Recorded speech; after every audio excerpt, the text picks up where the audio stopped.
Danilo Marcondes, et en fait, il semblerait que j'ai oublié de lui envoyer, et il m'a été impossible de le retrouver. Donc ce que je vais faire, c'est que je vais lire relativement doucement.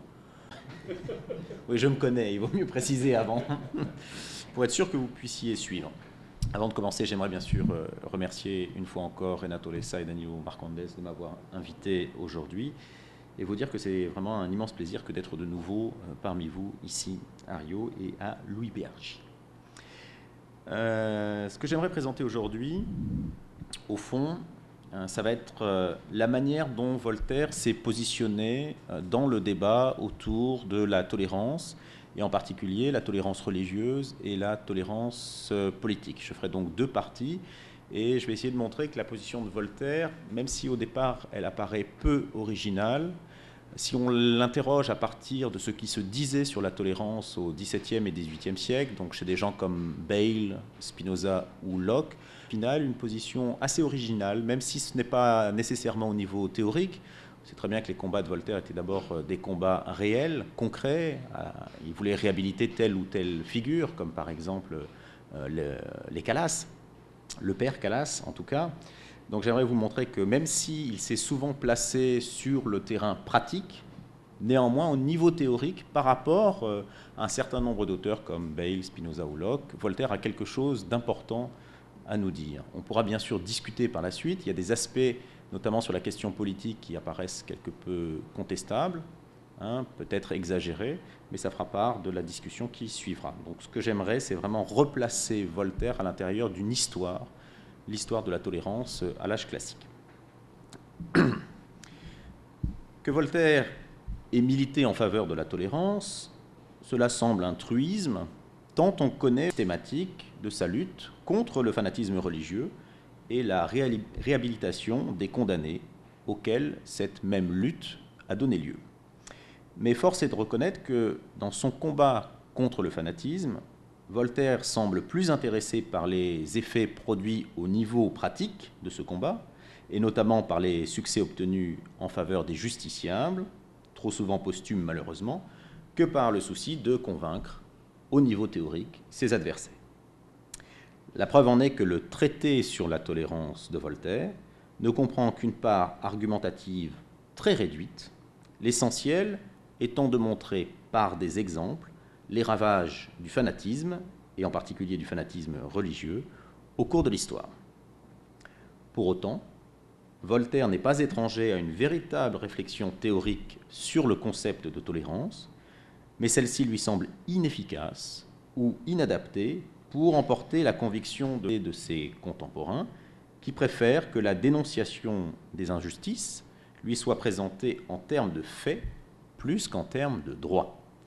Reste que Voltaire ne s'est pas enfermé dans l'exposé des faits, sachant bien que la philosophie et le droit avaient leur mot à dire à ce sujet, et que la théorie influe tout autant sur la pratique que cette dernière sur la première. C'est pourquoi, me semble-t-il, la réflexion de Voltaire sur la notion de tolérance ne saurait en rester au niveau des prises de position du philosophe de Ferney à l'égard de tel ou tel justiciable, dont les droits auraient été bafoués, mais elle doit aussi être appréhendée au niveau théorique, car sur ce point également, on va le voir, la position de Voltaire est tout à la fois originale et sans concession, et rompt radicalement avec celle de l'un de ses maîtres anglais, à savoir John Locke. Je commencerai donc par poser au niveau religieux. La tolérance à l'âge classique, on le sait, recouvre toute une série de questions différentes, qui portent tout à la fois sur des problématiques religieuses et politiques, comme celles qui concernent le rapport entre orthodoxie et liberté de pensée. La vérité doit-elle être imposée, ou bien peut-on tolérer l'exercice d'une recherche libre en matière religieuse? Mais aussi la relation entre religion nationale et sujet politique. Faut-il contraindre et persécuter les individus qui n'adhèrent pas au culte officiel, ou bien doit-on tolérer leur présence? Ou encore, les questions touchent au statut de la conscience. Peut-on modifier le contenu de la croyance par la contrainte, sans mener pour autant à des comportements hypocrites? En ce qui a trait au domaine proprement religieux, on verra le domaine politique par la suite, Disons que la question principale qui se pose est celle du rapport entre la conscience individuelle et la vérité religieuse.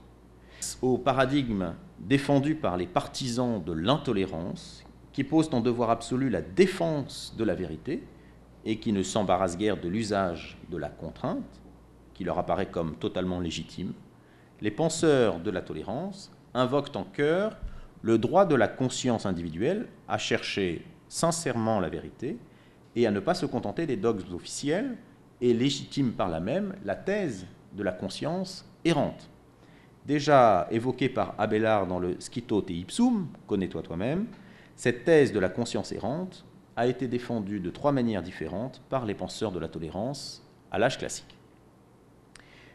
La première est peut-être la plus difficile à soutenir.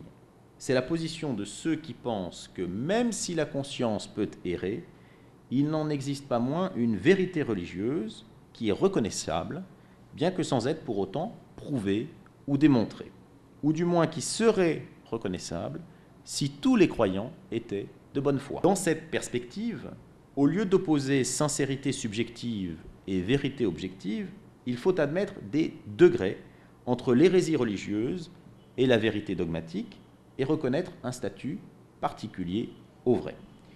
Plutôt que d'envisager la vérité comme l'opposé exact de l'erreur, il est possible de la penser comme une synthèse de tout ce qu'il y a de partial et de partiel dans les positions considérées comme hérétiques. Dès lors, l'erreur n'est plus conçue comme un défaut qu'il faut éliminer, mais comme un travers qu'il faut redresser et qui possède une valeur propre qui peut être utilisée et reconnue. C'est au fond la position que défendent, à leur manière, Pascal et Leibniz, le premier dans le domaine religieux, le second dans le domaine métaphysique. Comme je ne vais pas traiter de métaphysique aujourd'hui, je vais me concentrer spécifiquement d'abord sur Pascal. Comme tous les penseurs de la tolérance, Pascal se prononce contre l'usage de matière de foi. Je cite un passage assez célèbre de Pascal, c'est donc c'est le fragment La Fuma 172 dans les Pensées. Voilà ce qu'écrit Pascal. La conduite de Dieu, qui dispose toutes choses avec douceur, est de mettre la religion dans l'esprit par les raisons et dans le cœur par la grâce. Mais de la vouloir mettre dans l'esprit et dans le cœur par la force et par les menaces, ce n'est pas y mettre la religion, mais la terreur. Ce refus de la contrainte ne conduit pas pour autant Pascal à rejeter l'idée qu'il puisse y avoir un critère objectif de la vérité religieuse. Bien au contraire, il existe, selon lui, une vérité religieuse qui correspond à une religion particulière, la religion chrétienne, et plus particulièrement à la religion catholique, vue sous l'angle de l'augustinisme strict, qui insiste sur la dualité en l'homme de la nature, et cette religion vraie peut être vérifiée tant par la raison que par le cœur.